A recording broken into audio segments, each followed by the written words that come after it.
Seguindo, falamos de antropomorfismo e antropopatismo, agora nós vamos falar da hipérbole. Hipérbole é muito conhecida, né? Até na nossa língua portuguesa a gente usa, é mais comum, a gente está, não é específico a área teológica como a primeira figura que nós, as duas primeiras figuras que nós tratamos, hipérbole é comum à literatura.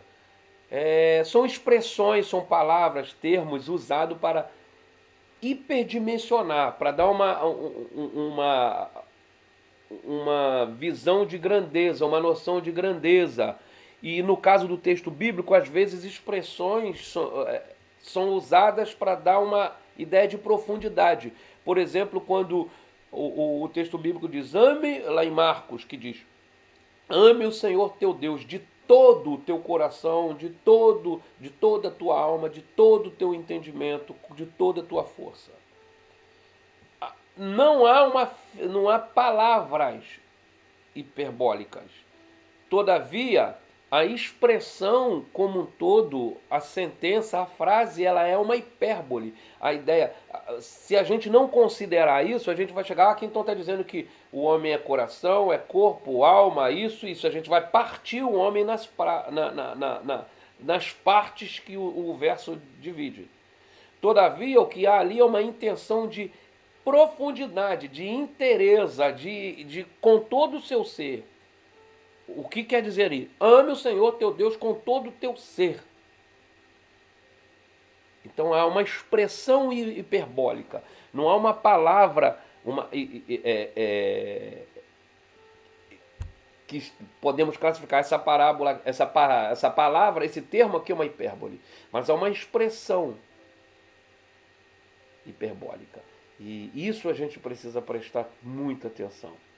Porque nem sempre a figura ela virá na forma de uma palavra, ela virá na forma de um termo.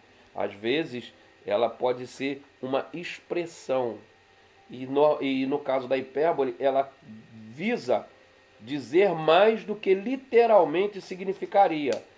Ela usa isso para que você pudesse entender a grandeza daquilo que está falando.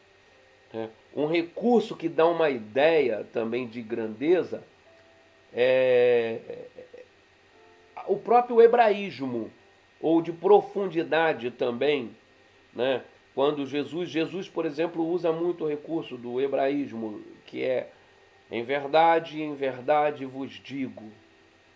Ele enfatiza, ele usa o mesmo termo duas vezes para poder dar uma ideia de profundidade, de importância, chamar a atenção para aquilo que está sendo dito.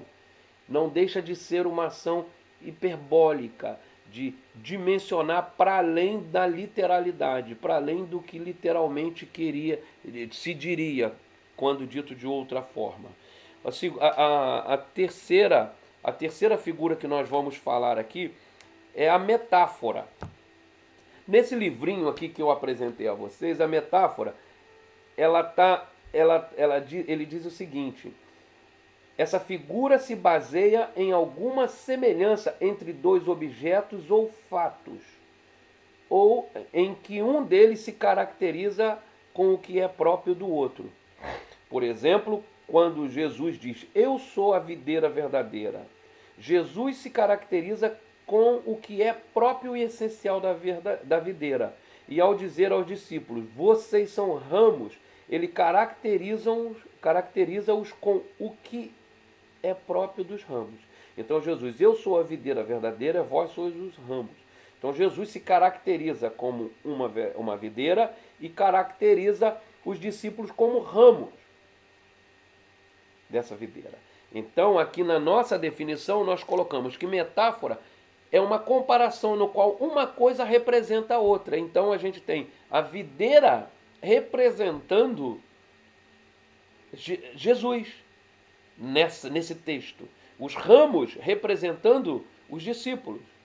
Como nós temos a árvore da vida, que é plantada no Éden, que representa a vida em Jesus Cristo. A videira verdadeira, em quem os ramos estão enxertados.